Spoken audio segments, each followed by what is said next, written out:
Ang ikatlong istasyon, si Jesus ay hinatulang mamatay. Sinasamba, pinupuri ka namin, O Kristo. Sapagkat sa pamagitan ng krus, iniligtas mo ang mundo. Pagbasa sa Ebanghelyo ayon kay San Mateo. Papuri sa iyo, Panginoon. Tuwing fiesta ng Pasko, kinawalayan ng gobernador ang magpalaya ng isang bilanggo, sino ang mahiling ng taong bayan. Noon ay may isang kilalang bilanggo na nagangalang Barabas. Kaya nang magkatipon ng mga tao, tinanong nila si Pilato, sino ang ibig ninyong palayain ko? Si Barabas o si Jesus na tinatawag na Kristo? Alam ni Pilato na inggitan ng udyok sa kanila na dalhin sa kanya si Jesus.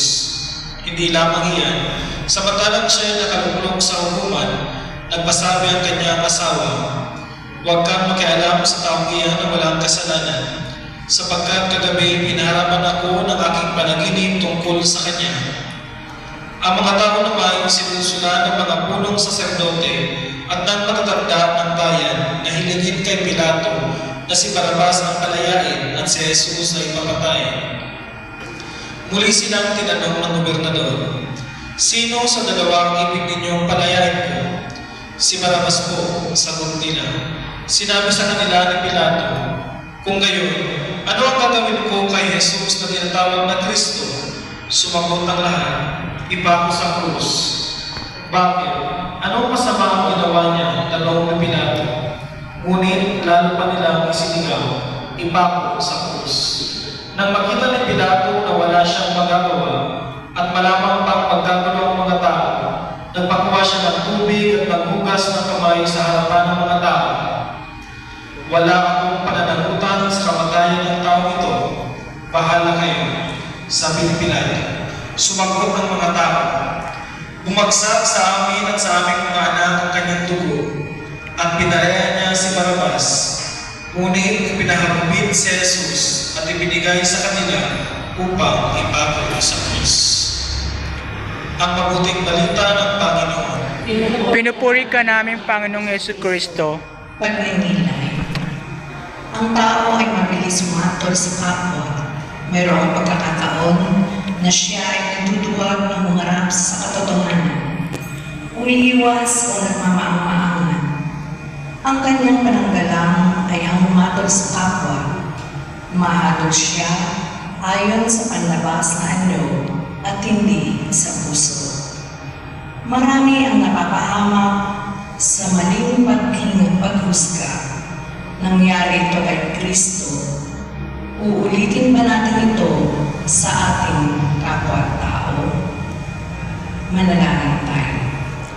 Panginoon, hinatulang ka ng kamatayan, datapat wala kang kasalanan, gumawa sila ng kasalanan Upang ikaw ay mapahamak. Subalit hindi ka man lamang tuyo. Bakit ganon, Panginoon? Alam mong sila ay mali. Ba't hindi ka tumutol? Hinamak ka na lahat, ngunit hindi ka sumagot.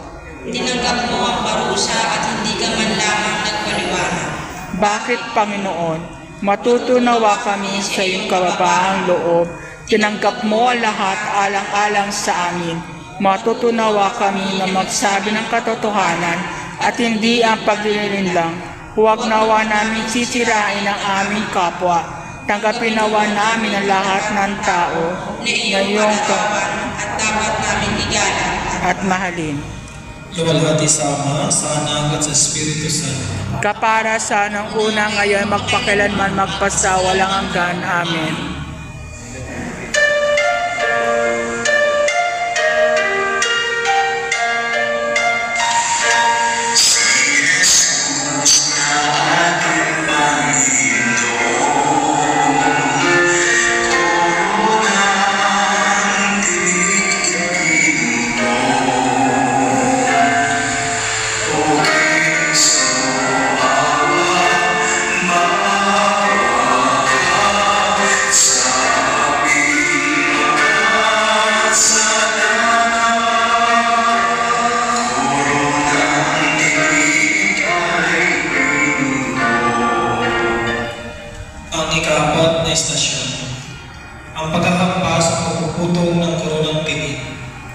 Sinasamba, pinupuri ka namin, O Kristo. Sapagkat sa pamagitan ng krus Sinangin mo ang mundo.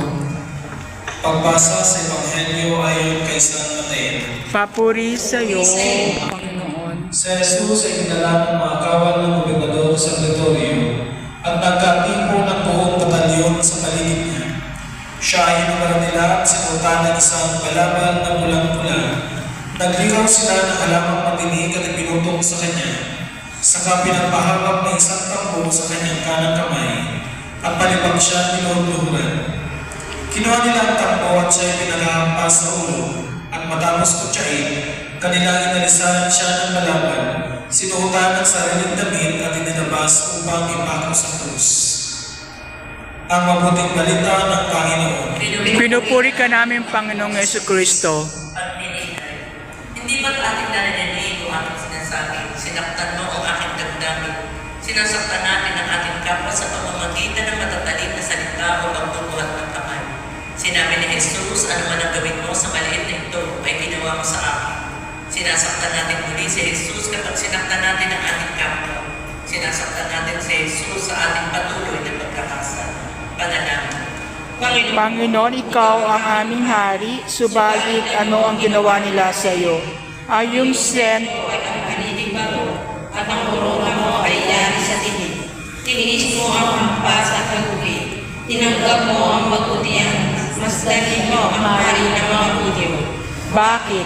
Dahil sa wagas mo pagmamahal sa amin, baging sino man kami ay mahalaga pa rin kami sa iyo. Ang aming kaligtasan ay nais mo. Hindi kami karapat-dapat sa iyong pagmamahal. Panginoon, maraming beses ay pinagpaligtas sa amin sa iba. At sa kaalamanin kami sa pagsunod sa iyo. Natatakot kami makahama ang aming hanap buhay o kaparidad. Naghuhugas kami at gumagawa rin kami ng paraan upang makatakas sa responsibilidad. Tulungan mo kami, Panginoon, na maging katulad mo. Kailangan din namin magpakasakit para sa iba. Dapat din kami matutong magkalay ng buhay. Matutuwa nawa namin ang tumalikod sa layo ng katawan nang sa gayon maging Tunay mo kami alaga. Luwalhati sa Ama, sa Anak, at sa Espiritu Santo. kapara sa nung una ngayon magpakailanman magpasawalang hanggan. Amen.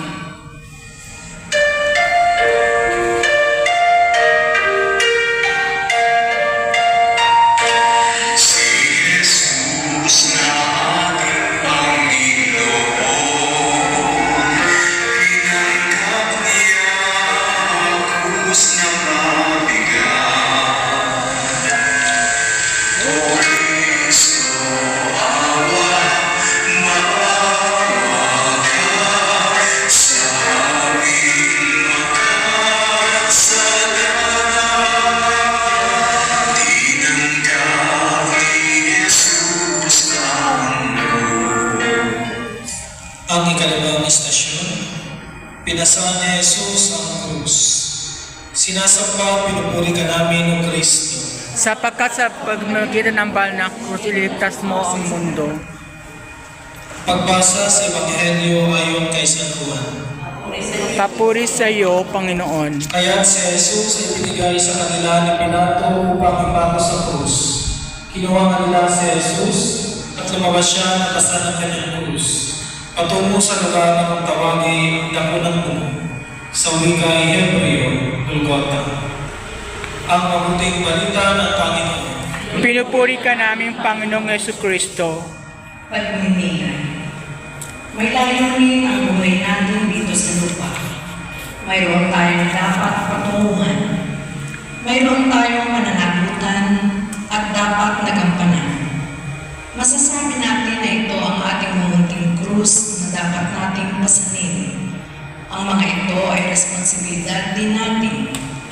Ang lahat ng pasanin ay magdadala sa atin sa kabutihan kung susundin natin ang halimbawa ng ating Panginoon. Kung si Jesus ay nagpasa ng krus, tayo ba kaya ang hindi? Manalangin tayo. Panginoon, tinanggap mo ang krus na mabigat. Isa kami sa mga nagpatong krus sa iyong balikan. Ikaw ang nagpapayat sa nagawa naming pagkakamali. pagpapatawad ang iyong isinukli sa aming pagkakasala, pag-ibig ang iyong binigay sa aming mga pagkukulang. Kaya mabuti mong Panginoon, suwalitan mo ang aming ikinanti sa iyo. Ayaw na namin magtiis o magpakasakit. Palagi kaming nakapuna o nagbibinta. Ang aming sarili lamang ang aming kinikilala. Ang iba ay tinuturing namin hadlang sa aming pagkakad sa buhay. Turuan mo kami maging tulad mo, O Panginoon. Luwalhati sa Ama, sa Anak, at sa Espiritu Santo. kapara sa nung una, ngayon, magpakailanman, magpasawalang hanggan. Amen.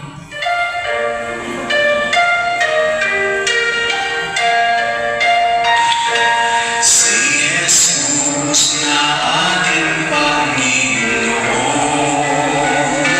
siya ay nasumasong sa lupa.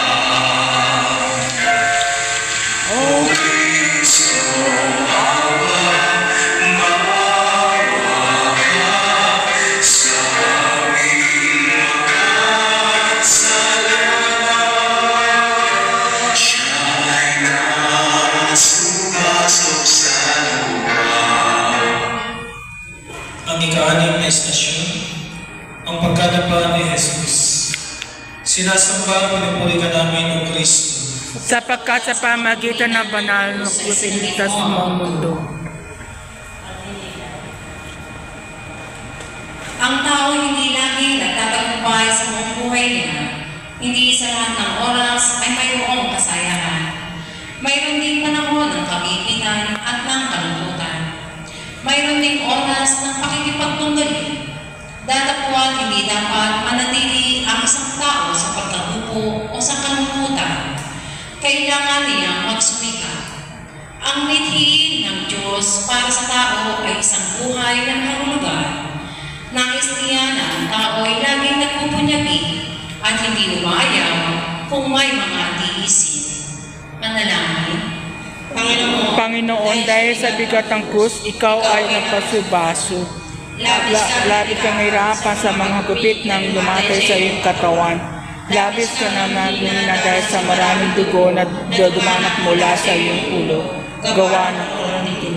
Subalit ikaw ay gumangon para bang sinabi sa bawat sa amin.